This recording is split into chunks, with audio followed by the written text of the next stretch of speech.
Catholic Answers, to explain and defend the faith. Visit us online at Catholic.com.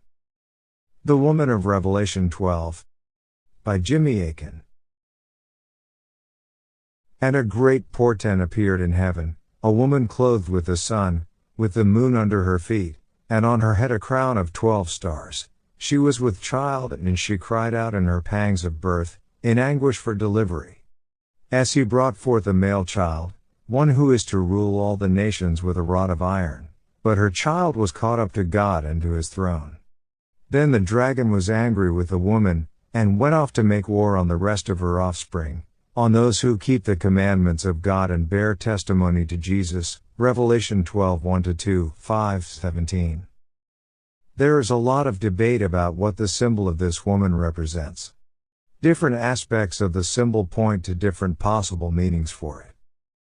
Unfortunately, most of the debate over what the woman represents is misdirected because it does not take into account the way that Revelation uses symbolism. The vision contains fusion imagery, in which one symbol is composed of elements from several different things. For example, the 4 living creatures John sees around God's throne, 4-6-8, are a fusion of elements from the cherubim seen in Ezekiel, Ezekiel 10, 1-14, and the seraphim seen in Isaiah, Isaiah 6, 1-5.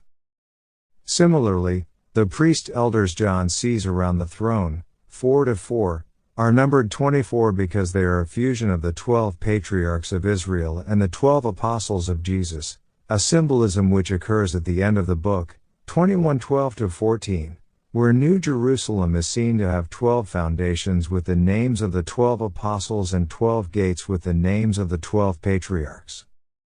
The beast from the sea in chapter 13 is a fusion of elements from the all 4 of the beasts the prophet Daniel saw emerge from the sea in chapter 7 of his book. Polyvalent symbolism, in which symbols have more than one meaning, also is part of Revelation's imagery.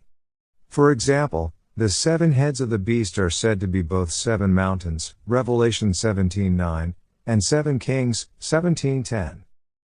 The woman in Revelation 12 is part of the fusion imagery/polyvalent symbolism that is found in the book.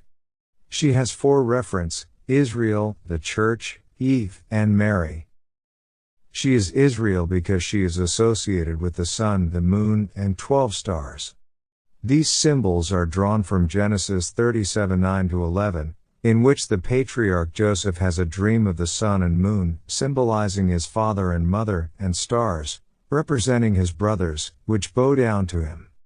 Taken together, the sun, moon, and 12 stars symbolize the people of Israel.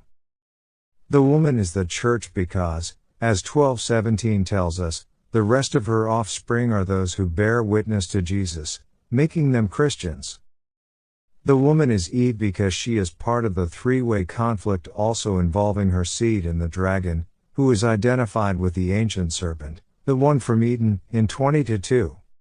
This mirrors the conflict in Genesis 3:15 between Eve, the serpent, and her unborn seed, which in turn is a symbol of the conflict between Mary, Satan, and Jesus.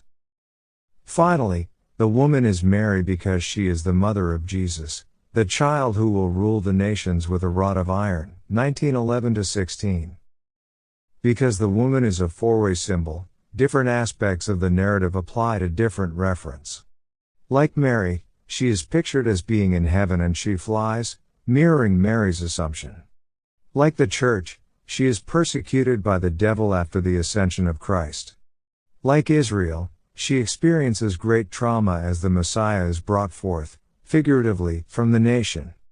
And like Eve, it is her distant seed with which the serpent has his primary conflict. Conversely, portions of the narrative do not apply to each referent.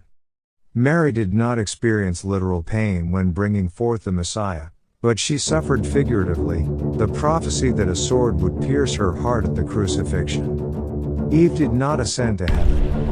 And the church did not bring forth the Messiah, rather, the Messiah brought forth his church.